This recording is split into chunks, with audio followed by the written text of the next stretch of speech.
ইরাকের একজন বিখ্যাত আলেম মালিক বিন দিনার একবার এক বিশাল মাহফিলে বক্তব্য দিতে দাঁড়ালেন।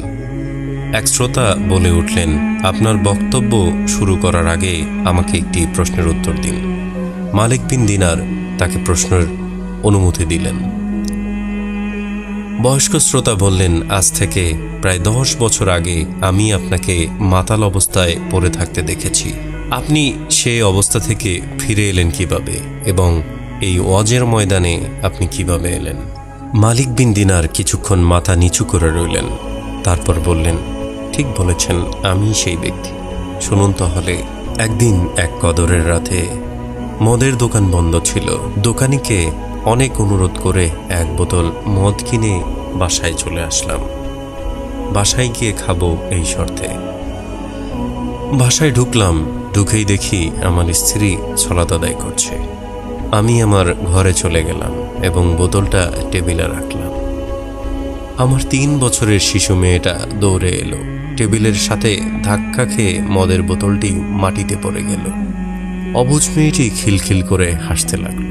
ভাঙা বোতলটি ফেলে দিয়ে আমি ঘুমাতে গেলাম। সে রাতে আর মদ খাওয়া হলো না আমার। পরের বছর আবার লাইলাতুল কদর এলো। আমি আবার মদ নিয়ে বাড়ি এলাম।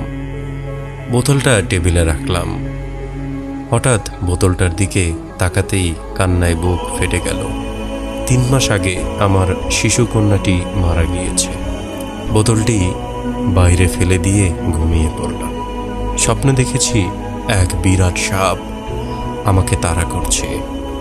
এত বড় সাপ আমি জীবনে কখনোই দেখিনি।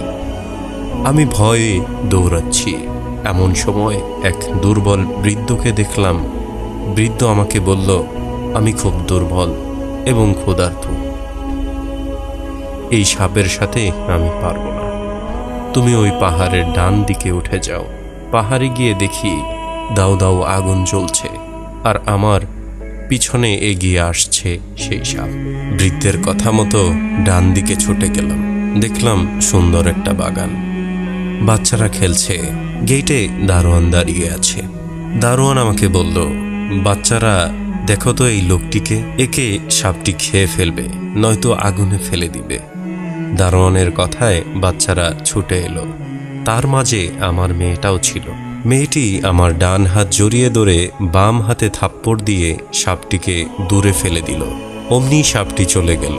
আমি অবাক হয়ে গেলাম এবং বললাম, মা, তুমি এত ছোট আর এত বড় সাপ তোমায় ভয় পায়?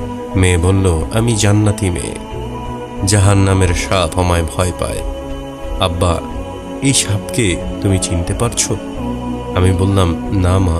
আমার মেয়ে বলল, বাবা, এ তো তোমার নফস। নফসকে তুমি এত বেশি খাবার দিয়েছ যে সে আজ এত বড় এবং এত শক্তিশালী হয়েছে। সে তোমাকে আজ জাহান্নাম পর্যন্ত তাড়িয়ে নিয়ে এসেছে। মেয়েকে বললাম, পথে এক দুর্বল বৃদ্ধ আমাকে এখানে আসার পথ বলে দিয়েছে। সে কে? মেয়ে বলল, তাকেও চিনুনি? সে তোমার আত্মা, সে তোমার রূহ। তাকে তো কোনো দিনও খেতে দাওনি তুমি। সে না খেয়ে এতই দুর্বল হয়ে পড়েছে যে কোনো রকম বেঁচে আছে। সেদিন থেকে আমি আমার রূহকে খাদ্য দিয়ে যাচ্ছি আর নফসের খাবার একেবারেই বন্ধ করে দিয়েছি।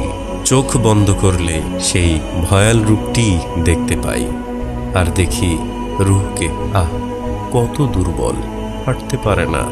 ঝরঝর করে কেঁদে ফেললেন মালিক বিন দিনার। আল্লাহ তাআলা আমাদের সকলকে বোঝার তৌফিক দান করুক। আমিন ইয়া রাব্বাল